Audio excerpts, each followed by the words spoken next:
Hello प्यारे बच्चों, तो आप लोग बताया 12th हिंदी का सब्जेक्टिव क्वेश्चन बातचीत चैप्टर। इसमें लिखा है, कौन लिखा? बालकृष्ण भट्ट। तो पहला क्वेश्चन है, बालकृष्ण भट्ट बालकृष्ण भट्ट हिंदी साहित्य में क्या योगदान है? इसका क्या योगदान है? तो उत्तर है, बालकृष्ण भट्ट हिंदी गद्य के प्रमुख साहित्यकार, आलोचना और पत्रकार थे। उन्होंने हिंदी गद्य को सरल, स्पष्ट और प्रभावी बनाया। हिंदी प्रदीप पत्रिका के माध्यम से उन्होंने हिंदी साहित्य, समाज सुधार और राष्ट्रीय जागरण को नई दिशा दी। वे भारतेंदु युग में गद्य लेखक के प्रमुख प्रवर्तक माने जाते हैं। क्वेश्चन नंबर 2, बालकृष्ण भट्ट की भाषा और शैली की प्रमुख विशेषताएं लिखिए। तो आंसर है, भट्ट की भाषा खड़ी बोली हिंदी थी। उनकी भाषा में सरलता, स्पष्टता और कर्णिकता पाई जाती है। उनकी शैली विचार प्रधान, आलोचनात्मक और व्यंग्यात्मक रही है। उन्होंने अपने गद्य को अलंकारिक न बनाकर व्यवहारिक और सामाजिक बनाया, जिसे वह आम जनमानस तक आसानी से पहुँचे। क्वेश्चन नंबर 3, हिंदी प्रदीप पत्रिका का हिंदी साहित्य में महत्व स्पष्ट कीजिए। तो उत्तर है, हिंदी प्रदीप पत्रिका बालकृष्ण भट्ट द्वारा संपादित की गई है। यह पत्रिका हिंदी पत्रकारिता का असंभव मानी जाती है। इसके माध्यम से भट्ट ने राष्ट्रीयता, समाज सुधार, शिक्षा और साहित्य पर लेख लिखे। इस पत्रिका ने हिंदी भाषा और साहित्य लोकप्रिय बनाने में महत्वपूर्ण भूमिका निभाई है। अब चौथा नंबर क्वेश्चन है कि बालकृष्ण भट्ट को भारतेंदु युग में गद्यकार क्यों कहा जाता है? तो क्यों कहा जाता है, आप लोग क्वेश्चन आंसर। भारतेंदु युग में जहां भारतेंदु हरिश्चंद्र ने काव्य और नाटक को समृद्ध किया, वहीं गद्य लेखक को विकसित करने का श्रेष्ठ श्रेय बालकृष्ण भट्ट को जाता है। उन्हें गद्य की विभिन्न विधाओं जैसे निबंध, आलोचना और पत्रकारिता को समर्थित किया, इसलिए इन्हें भारतेंदु युग के गद्य कहा जाता है। Question number 5,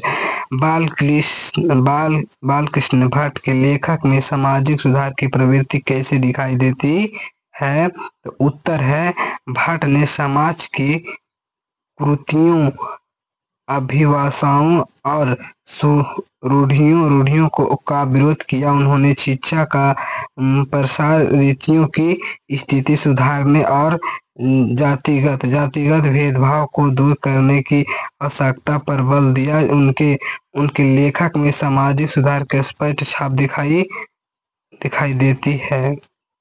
question number 6, Balkrishna Bhatt को हिंदी पत्रकारिता का प्रोत क्यों माना जाता है? भट्ट ने हिंदी प्रदीप जैसी पत्रिका का संपादन किया, जो हिंदी पत्रिका की अग्रणी पत्रिका थी। इसमें उन्होंने सामाजिक, राजनीतिक और साहित्य विषयों पर निडर होकर लेख लिखे। इस कारण उन्हें हिंदी पत्रिका का पौधा कहा जाता है। क्वेश्चन नंबर 7, उनकी रचनाओं में किस प्रकार की राष्ट्रीयता चेतना दिखाई देती है? किस प्रकार दिखाई देती है? तो उत्तर, भट्ट की रचनाओं में अंग्रेजी शासन की आलोचना, भारतीय संस्कृति की प्रशंसा और देशभक्ति की भावना प्रकट होती है।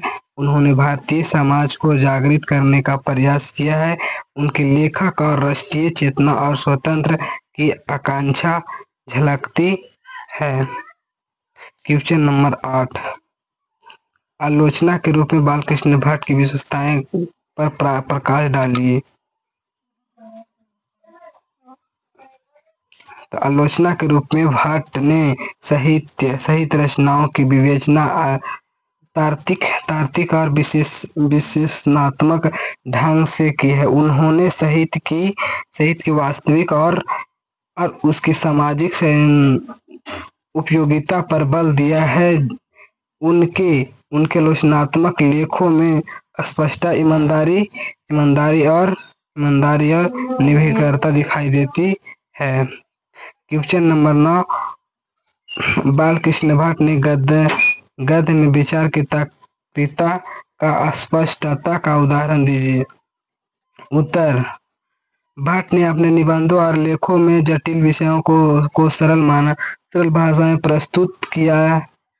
उनके विचार स्पष्ट कर्तसंग और प्रमाणों पर आधारित होते हैं।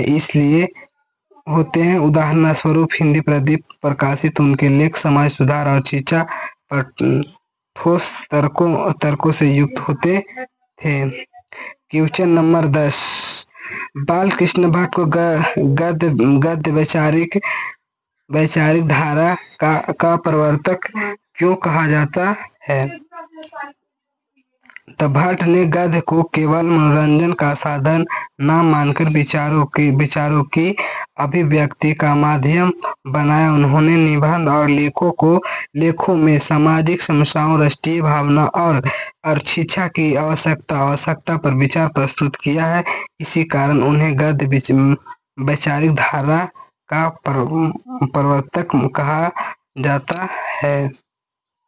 क्वेश्चन बस 10 क्वेश्चन था, तो आप लोग 10 में से आप लोग का कितना याद था जरूर कमेंट में बताइएगा। अगर वीडियो अच्छा लगा होगा तो सब्सक्राइब एंड एक कमेंट जरूर करिएगा।